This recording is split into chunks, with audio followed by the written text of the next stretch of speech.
Este podcast es presentado por Encuentros, un podcast de Movie, la plataforma de cine seleccionado a mano. En cada episodio, una nueva conversación. Gael García Bernal, Dolores Fonsi, Alfredo Castro, Martín Rechtman, Valeria Luiselli y más hablan sobre sus propios métodos y procesos creativos, contando experiencias personales y reflexionando sobre películas y cineastas que han influenciado e inspirado su trabajo. Encuentros es presentado por Movie y La Corriente del Golfo Podcast. Escucha Movie Podcast Encuentros, disponible en tu plataforma de podcast favorita.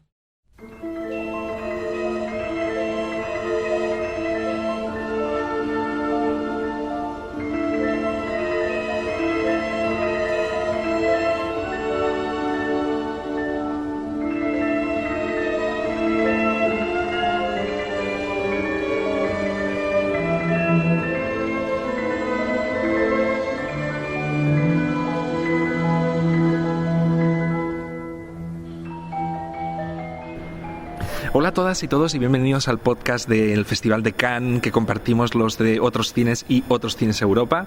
Yo soy Manu Yáñez, director de Otros Cines Europa, y me acompaña, como en los pasados podcasts, Diego Valle. También tenemos que recordar inicialmente que el podcast este año es posible gracias al apoyo de la plataforma de streaming Movie. Pero bueno, ¿qué tal, Diego? ¿Cómo estás? Hoy va a ser un día emocionante, vamos a comentar películas de las más esperadas del festival. Sí. ¿Cómo estás? Sí, cansado, pero con una adrenalina tal que uno se sobrepone a todo, ¿no? Fue, sí, como decías, la película más esperada del festival, de esas que se viene hablando, que quién tiene la entrada, que la tenías que conseguir hace 4 días, y los que no, empezaron a hacer filas a la madrugada, hoy temprano, como 8 horas antes de que... era todo como una locura, y... Estamos hablando de Killers of the Flower Moon, la nueva película de Martin Scorsese, con sus 2 actores fetiches de toda su historia. Creo que es 6ª con Leonardo DiCaprio y 10ª con Robert De Niro, si no me fallaran los cálculos, pero bueno, si no está por ahí, por ese orden. Y sí, y creo que estuvo a la altura de las expectativas. Yo ya no espero obras maestras de Scorsese a los 80 años, pero sí películas de estas ambiciones y estas dimensiones. Y otra película que nos gustó mucho y de la que vamos a hablar en la segunda mitad de esta entrega es The Zone of Interest, la nueva película, la 4ª de Jonathan Glazer, de la que ahora nos acabamos de enterar hace minutos, esto fue así, de la muerte de Martin Amis, el autor de la novela original, y bueno, nada, la verdad que estoy todavía choqueado. Sí, estamos un poco en shock, y siendo un proyecto bastante cargado de una dimensión siniestra, digamos, muy oscura, esto añade una capa más, ¿no?, a esta cuestión, sí, bastante oscura. Lo que apuntabas tú del estrés, es verdad que hemos salido de la película de Scorsese, nos hemos puesto a escribir, pero yo he tenido ahí una pausa porque he estado como 2 horas haciendo cola, porque tengo entrevistas de la película, no me la podía perder, quería asegurarme un buen sitio en la sala, y esas 2 horas han sido un pequeño paraíso. Además he estado las 2 horas charlando con el compañero Roger Coza, y no ha estado mal, ha sido un pequeño oasis de pausa en el frenesí del festival. Y es una locura, y creo que es como un día... Todos los días son fuertes en Cannes, ¿no? Pero estamos grabando esto como 10 y pico de la noche, y a las 11 tenemos que entrar a ver la nueva de Todd Haynes. Y esto es un poco la dinámica, la locura de Cannes, que tiene 4, 5, a veces hasta 6 autores muy importantes en un mismo día, y uno va corriendo de sala en sala, escribiendo en el medio.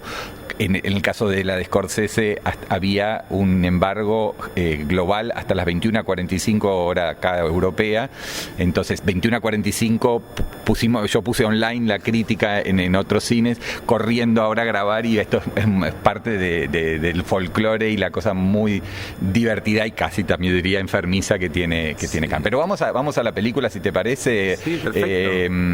Esto que yo decía de que, bueno, para mí Scorsese hizo las grandes películas de su filmografía no sé, quizás en las etapas más jóvenes de su trayectoria, y que ahora filma con unas ambiciones y también con un talento y unas dimensiones de presupuesto y de duraciones, ¿no? Esta película son 3 horas y media, $200 millones de presupuesto, Apple bancándosela y decidiendo Apple, porque esto me lo confirmó Thierry Frémaux el otro día en una cena, fue Apple quien decidió que la película no podía competir, porque ellos consideraban que si Scorsese no ganaba algo, se iba a leer como que era una película menor, cuando claramente no lo es, y ya a esta altura no necesitan ni pergamino, ni demostrar nada, y que por otra parte yo creo que si estuviese en competencia habría pocas dudas respecto a que sería una de las grandes favoritas o la gran favorita, ¿no?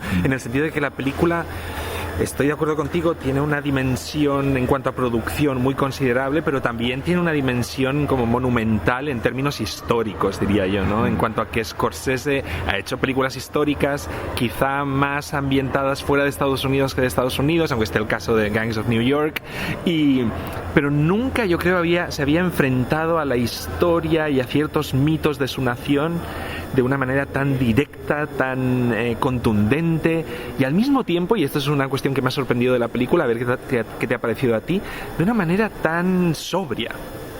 Es verdad que todos cuando entramos a ver una película de Scorsese, pues esperamos travelings de acercamiento, montaje frenético, esta tendencia que tiene él a veces a congelar la imagen para convertir un gesto en una mueca, ¿no? Toda esta cuestión entre dinámica y muy frenética, ¿no? Y en cambio esta película tiene un punto más pausado. Sí, de hecho le faltan esos montajes tensos, nerviosos, viscerales. Hay sí un par de asesinatos a sangre fría o planos de un cráneo destruido, sí, pero que tiene que ver un poco también con el salvajismo con el que los blancos se van apoderando de una situación de bienestar que tienen esta comunidad de los Osage en los años 20, producto de las regalías petroleras sobre sus territorios, y cómo, bueno, los temas de siempre, ¿no? La ambición, la avaricia, la codicia, y después la culpa, y después, bueno, todos los temas, la posibilidad del perdón, la redención. Están todos los temas de Scorsese condensados. Para mí la película, digamos, en grandes rasgos, después por ahí podemos hablar sin entrar en spoilers en algunos detalles, tiene un arranque muy muy hermoso con una especie de falso documental, sí, en blanco y negro, en el cual te sumerge en ese universo y en el que vemos cosas que nos resultan curiosas, simpáticas, como estos indígenas, o puede representar de pueblos americanos, como quieran llamarlos desde la corrección política, llenos de joyas y yendo en automóviles último modelo, lujosos, los que el chofer, sí, son los blancos, digamos, claro, hay toda una cosa, y hay una inversión de términos, ¿no? en la jerarquía y en el poder, ¿no? Totalmente, y eso lo hace, bueno, te hace ingresar a ese universo de una manera muy muy particular. Y después sí, va al color, y ahí lo vemos al personaje de Leonardo DiCaprio, alguien que viene de la Primera Guerra Mundial, pero no es un héroe, claramente se dice que era cocinero, sí, y que llega a la zona donde su tío, que es Robert De Niro, maneja los negocios y el poder de manera bastante, veremos, bastante despótica y violenta. Se hace llamar a sí mismo el rey de la nación Osage. Totalmente. Entonces, bueno, eso es un poco el planteo original, y está el tercer personaje, que yo creo que es el corazón de la película y la dimensión moral o la reserva ética de la película, es el que hace esta chica Lily Gladstone, ¿no? De orígenes también de pueblos originarios o algún parentesco, alguna cosa, y el look lo da muy bien. Sí. Que después viendo la filmografía de ella, entrando ahí hace un ratito a mirar, fue un descubrimiento de Kelly Reichardt. Sí. Está en un par de películas previas de Yo Kelly lo recuerdo Reichardt. mucho en Certain Women, Totalmente. en el mejor episodio de la película. Totalmente. Con Kristen Stewart. Sí. Así que no es, pero creo que Scorsese la lleva a unas dimensiones extraordinarias y tiene que vérselas con Leonardo DiCaprio y Robert De Niro, y lo hace realmente muy bien. Y creo que la película tiene, diría, 2 o 3 finales, uno mejor que el otro, muy muy hermosos, con sorpresas incluidas que no vamos a spoilear, tranquilas, pero que hacen crecer la película y que te deja con una sensación de una dimensión épica y esto de la nobleza y la integridad y del revisionismo que vos también hablabas, ¿no? En cuanto a la historia oficial de los Estados Unidos. Sí.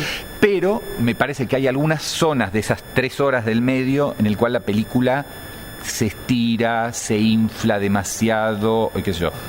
No deja de ser una película muy notable. Sí, yo estoy de acuerdo contigo en cuanto a que la película tiene algunas fases donde pierde algo de ritmo, sobre todo si tenemos en mente cuál es el ritmo habitual de las películas de Scorsese. Pero yo creo que esto tiene que ver con el compromiso en este film de Scorsese, con lo que quiere contar, con una verdad histórica que quiere destapar, ¿no? Que ha quedado enterrada. No solo por la historia americana, sino yo creo por la propia relación del cine estadounidense con su propia mitología, con su propia mitología nacional, ¿no? Digamos, mi sensación es que si proponiendo una lectura sobre cómo el cine estadounidense se ha relacionado con la historia de su nación, yo vería como 2 líneas paralelas, ¿no? Una muy marcada por una escritura más mítica, más épica, en la que estarían desde la fundacional, el nacimiento de una nación, hasta la mayoría de westerns de John Ford y películas hasta por ejemplo de Steven Spielberg de Lincoln, ¿no? Pero en paralelo hay otra historia alternativa que ha dado el cine americano sobre la propia nación y que está marcada por una reticencia a comprar ese discurso épico y esa tendencia a construir mitos, ¿no? Que iría desde Avaricia de Erich von Stroheim hasta pasando por ejemplo, El Tesoro de Sierra Madre de John Huston y llegando, para mí, a las películas históricas de Paul Thomas Anderson, ¿no? En particular, Pozos de Ambición. En este sentido, a mí me resulta casi emocionante cómo Scorsese pone como la guinda a este pastel siniestro que sería el deseo o la posibilidad de los cineastas estadounidenses de poner en cuestión pues muchos de los mitos fundacionales yanquis, ¿no? La cuestión de que el hombre blanco lleva la civilización a todo el territorio estadounidense, la idea del self-made man, la idea de que perseguir el profit, ¿no? El provecho permite construir el imaginario estadounidense, digamos, todas estas son cuestiones a las que ataca de manera muy certera, ¿no? La película. Sí, totalmente. Y la codicia como elemento propulsor del capitalismo salvaje, claro, que en ese sentido, si bien esta historia va por otro lado, sí hay una ligazón con Petróleo Sangriento, o no sé cómo se estrenó en España, Pozos de Ambición. Bueno, Sí, There Will Be Blood. Tenemos que hacer los 2 títulos porque no tenemos nuestros públicos, Sí. Entonces Petróleo Sangriento es el de Daniel Day-Lewis de Paul Thomas Anderson. Que hay un personaje secundario en la peli de Scorsese, Killers of the Flower Moon, que se parece un montón al Daniel Plainview de la parte final de Pozos de Ambición, ¿no? Ya súper demacrado, carcomido, que es uno de los asesinos que participan en todos estos crímenes contra la nación Osage, ¿no? Es verdad, te doy la razón en cuanto a que la película a lo mejor es un pelín arrítmica, pero yo creo está guiada con un pulso muy firme en pos de esa construcción de un retrato histórico sólido, ¿no? Bueno, evidentemente verosímil. Es verdad que yo me leí la novela hace cosa de un mes y hay un par de diferencias creo muy significativas. Por ejemplo, en la novela el personaje que tiene más recorrido o que ocupa más páginas, digamos, del tomo es el agente del FBI. Claro. Al que interpreta en la película Jesse Plemons y que es un absoluto secundario en el film, es una figura casi anecdótica. Entra en la última hora. Totalmente, de las 3:30 entra en la última hora y nunca es protagonista de las escenas en las que participa. Simplemente está interrogando a los personajes, sobre todo de DiCaprio y de Niro, ¿no? Que son los... Recordemos que la transposición es de Eric Roth y del propio Scorsese, que en general no firma sus guiones, pero en este caso se involucró de manera aparentemente muy personal. Muy personal, sí. Sobre la novela de David Grant, ¿no? Y eso, este personaje que en la novela ejemplifica una cierta fe en la posibilidad de que la nación o el Estado pueda proteger a los desvalidos, ¿no? Eso es el surgimiento del FBI. Del FBI, y se explica muy en detalle. J. Edgar Hoover tiene una amplia presencia en la novela también, y eso lo despacha, ¿no? Solo hay una mención en la película. A Scorsese claramente le interesa esa encrucijada en la que la nación, el espíritu estadounidense muestra su cara más salvaje, más malvada, más avariciosa, pero al mismo tiempo en la que aún hay lugar esencialmente para el amor, ¿no? Que en la historia entre el personaje de Leonardo DiCaprio y de Lily Gladstone, ¿no?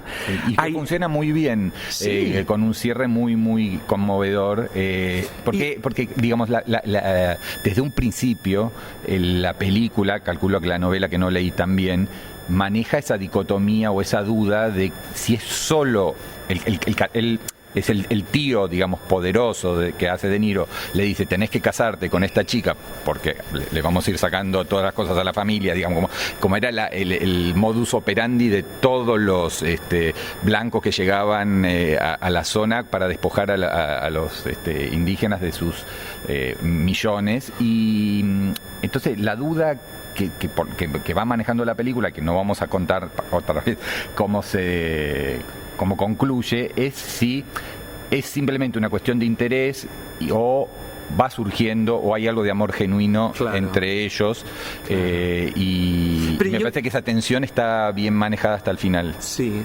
Yo diría que quizá más que un suspense o más que un interrogante es la idea de la ambivalencia o la coexistencia. Es lo terrible, la coexistencia del hecho de que DiCaprio es capaz de participar, además de manera activa, en los asesinatos de varios de los parientes, de las hermanas de su esposa. Eso es evidente. ¿Te parece un spoiler? Me has hecho un gesto que te pareció un spoiler. Yo no lo diría. Bueno, no lo dirías. Bueno, ya está grabado. Pero por otra parte, el hecho de que claramente él está enamorado de su mujer, ¿no? Y hay varias escenas que yo creo que apuntan a eso. Sí, puedes ser muy escéptico y pensar que es todo hipocresía en él. Y de hecho la película te entrega un monstruo hipócrita como es el personaje de Robert De Niro, ¿no? Pero aún así yo creo que hay algo, y aquí toca un punto muy sensible de mis filias cinéfilas, y es la cuestión pasoliniana, ¿no? Cómo Pasolini era capaz de mirar a la monstruosidad y encontrar un gran territorio de humanidad, ¿no? Un espacio de humanidad en ese pozo moral, ¿no? En el que muchas veces el individuo es empujado por la sociedad, ¿no? Y yo creo que ahí Scorsese es muy valiente al trabajar esa ambivalencia. Y ahí hay algo también que se engancha con la segunda película que después vamos a analizar en cuanto a esto, la banalidad del mal y el monstruo, y hasta dónde se puede naturalizar algunas cosas en su cotidianeidad y hasta dónde no. Bueno, eso claro, lo veremos. Pero es verdad, lo que es importante señalar es que Scorsese todavía cree en el amor, ¿no? Y siente el impulso de mostrarlo, ¿no? De hacer lugar en su película para esa idea que después también lleva a la cuestión del perdón, la redención. Sí, yo creo que como para última idea de la película de Scorsese tiene que ver un poco con el lugar que él tiene en el cine contemporáneo, en el cine estadounidense, en Cannes, y lo que se puede permitir, ¿no? En un momento en el que el cine está tan prefabricado, tan marketineado, tan estudiado, donde se hace testeo de todo, él creo que puede darse lujos de incluso, para mí, dañando por momentos el ritmo de la narración con algunas decisiones de montaje o estirando algunas escenas. Yo creo que es el lugar que se ganó en la historia del cine y el poder que tiene para hacer lo que realmente tiene ganas y de la forma en que tiene ganas. En un lugar donde los autores de esa dimensión escasean, yo celebro incluso lo antojadizo o arbitrario o caprichoso que pueda tener la película, más allá de que, como vos decís, las ideas son muy claras, muy precisas, muy contundentes y muy logradas en la mayoría de los casos. Claro, quería cerrar con dos pequeños apuntes sobre temas que tú has ido tocando. Por una parte, esta cuestión del ritmo, y es verdad que a veces llega a caer en la redundancia, en el sentido de que, por ejemplo, hay algunas ejecuciones, en particular de una mujer, hay tantas que no es problema. Son decenas. Son decenas, sí. Pero hay una que se repite. Perdón, que fue prácticamente un genocidio eso, sí, ¿no? Sí.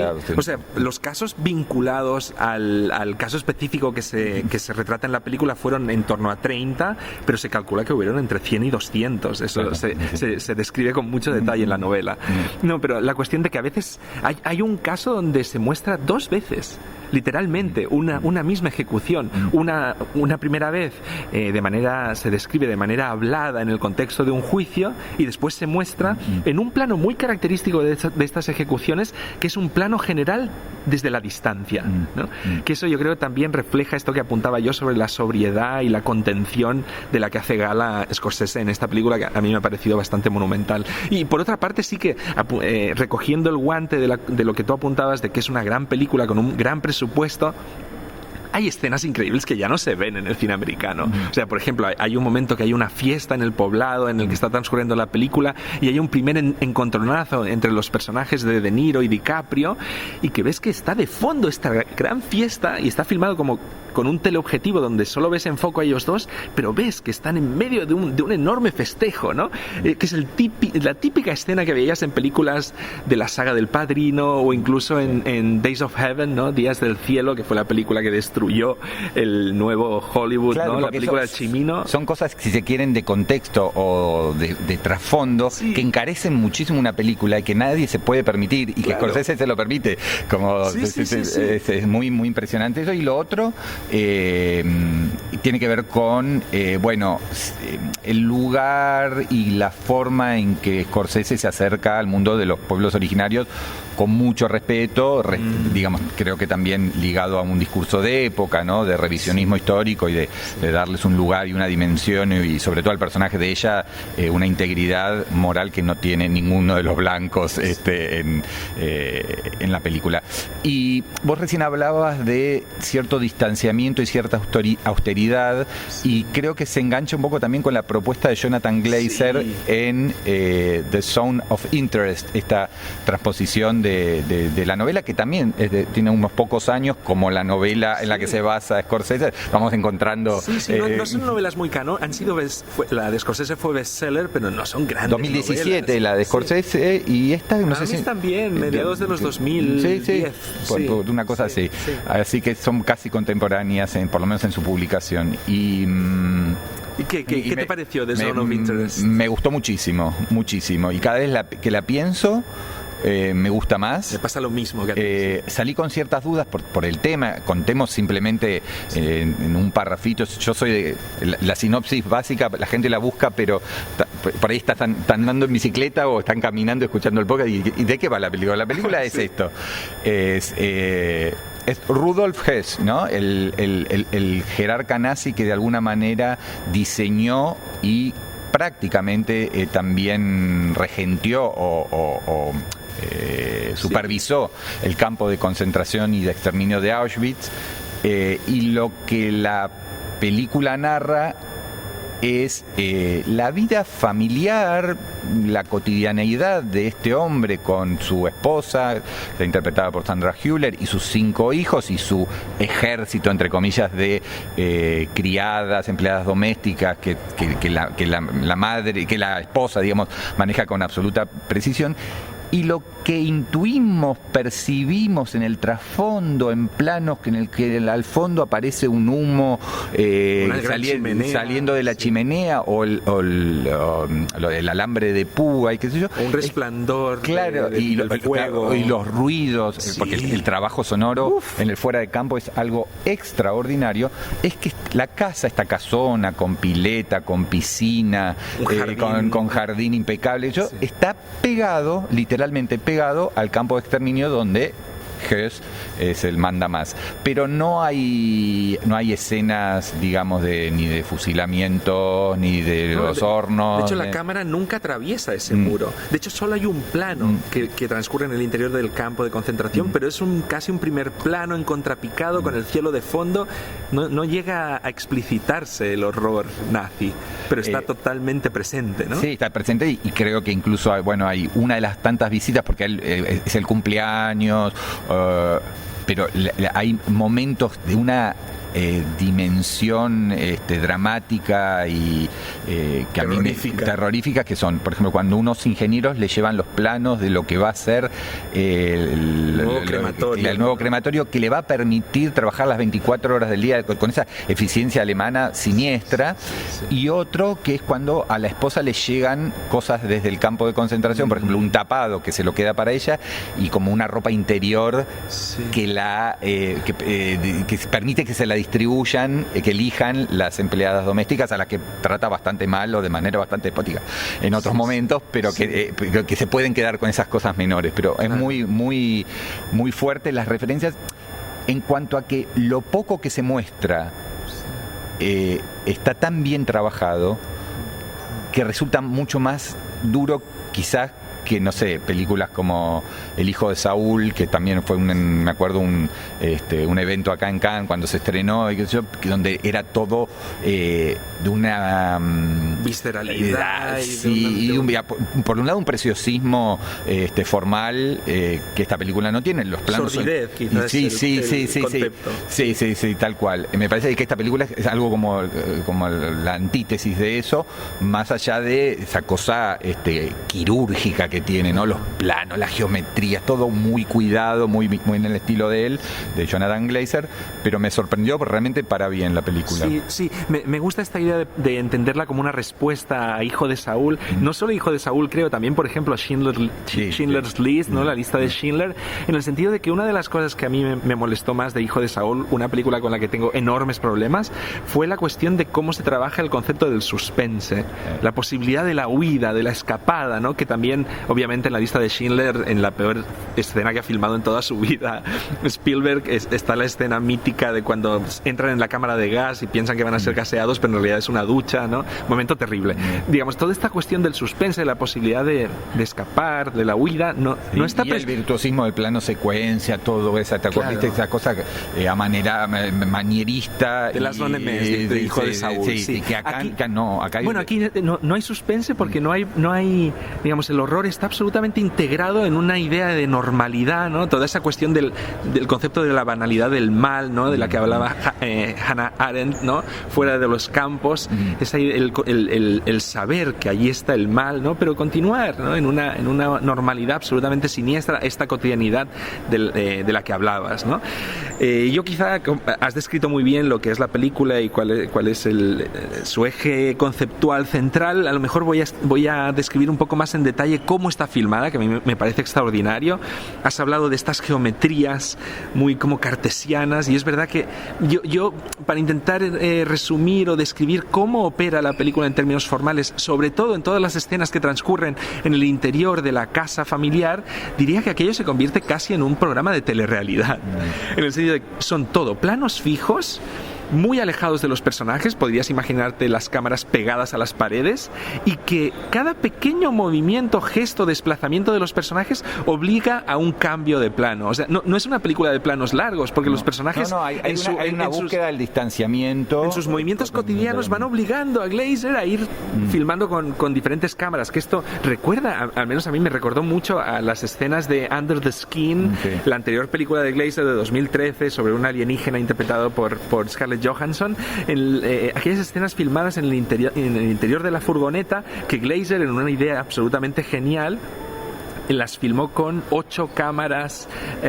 ocultas fijadas en el interior de la camioneta. Entonces los tipos con los que dialogaba Scarlett Johansson no sabían que estaban apareciendo en una película. Y en ese sentido, por ejemplo, creo que es interesantísimo en términos actorales como los actores de The Zone of Interest en muchos momentos tienes la sensación que no están actuando para la cámara, ¿no? Es como que las cámaras están situadas en el interior de la casa y ellos se van moviendo con una aparente libertad y naturalidad que hace que aquello sea más siniestro y que también esa manera de filmar incorpora a la película la idea de la vigilancia, ¿no? Como lo que están haciendo en realidad, ellos intentan aparentemente simular que están en una especie de normalidad trivial, ¿no?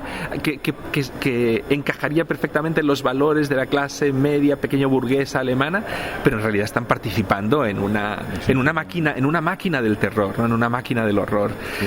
No es sé. Interesante el tono y también me parece la perspectiva y el punto de vista en cuanto a no digamos, en cuanto también al distanciamiento y cierta frialdad que busca Glazer, en cuanto a tampoco exacerbar el carácter monstruoso. Nosotros conocemos la historia de Auschwitz, sabemos quién fue Rudolf Hess, el campo de concentración está ahí, está a metros, vemos el alambre de púa y vemos el humo salir de los crematorios, entonces no necesitamos que nos digan todo el tiempo que estamos en presencia de un monstruo. Sí. Bueno, sobre esto puedo añadir otra cuestión que me parece destacable y que ilustra para mí el gran trabajo de adaptación que hace Glazer de la novela de Amis, es la cuestión de que en la novela el jefe del campo de concentración, que no se especifica que sea Auschwitz, es un tipo al que llaman el viejo bebedor, y es un hombre mucho más mayor que su mujer, una mujer a la que maltrata y desprecia profundamente. En cambio, en la película vemos que hay una cierta química o hay un equilibrio, digamos, en el matrimonio, y que está absolutamente alcoholizado en la novela. Y es un tipo muy, muy violento, muy visceral, mientras que aquí descubrimos otro tipo de personaje que lo aleja de la monstruosidad, pero que al mismo tiempo lo acerca, ¿no? Por la cuestión de cómo... De la eficacia, de la búsqueda de la precisión. Es realmente impresionante. Así que bueno... La idea de una máquina racional, ¿no? Pero que en realidad es para cometer el crimen más atroz del siglo XX europeo y mundial, ¿no? El Holocausto.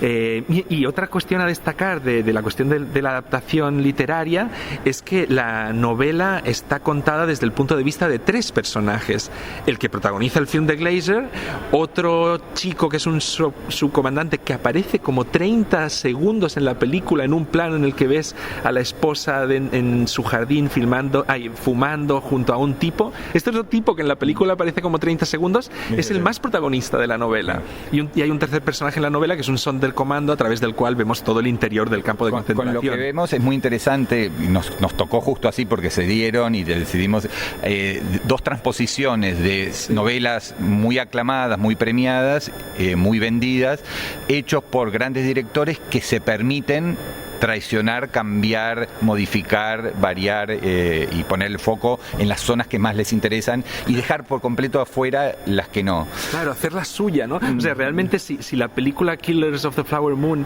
hubiese estado centrada en el personaje del agente del FBI, hubiese sido casi más una película de Spielberg que de Scorsese, ¿no? Hubiese sido una película sobre cómo el Estado, la nación, el Estado estadounidense puede evolucionar y desarrollar sistemas policiales para proteger a los más débiles, ¿no? Pero a Scorsese no le interesa nada eso, le interesa el mal, ¿no?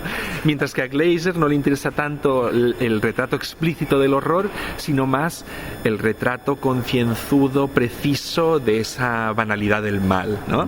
Y bueno, yo por mi lado le dedico este podcast, este episodio, a la memoria de Martin Amis, que murió ya a los 73 años y que, bueno, es el origen de esta gran película de Jonathan Glazer. Sí, vamos a aprovechar que estamos sentados en unas escaleras y vemos de lejos cómo se está formando la cola para ver la nueva película de Todd Haynes, May December. Vamos a aprovechar esta coyuntura para ir terminando el podcast, ¿verdad?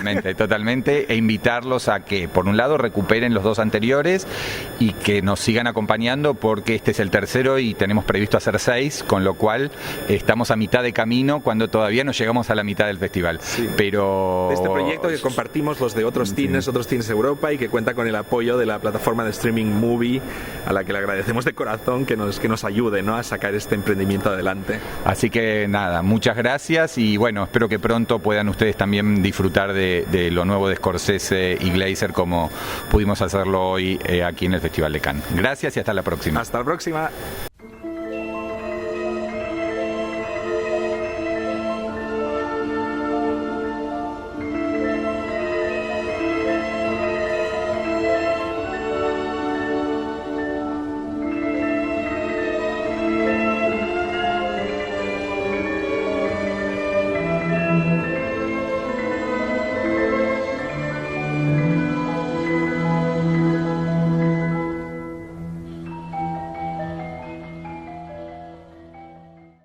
Podcast fue presentado por Encuentros, un podcast de Movie, la plataforma de cine seleccionado a mano. En cada episodio, una nueva conversación. Mercedes Morán, Paulina García, Jairo Bustamante, Santiago Motorizado, Benjamín Neistat y más hablan sobre sus propios métodos y procesos creativos, contando experiencias personales y reflexionando sobre películas y cineastas que han influenciado e inspirado su trabajo. Encuentros es presentado por Movie y La Corriente del Golfo Podcast. Escucha Movie Podcast Encuentros, disponible en tu plataforma de podcast favorita.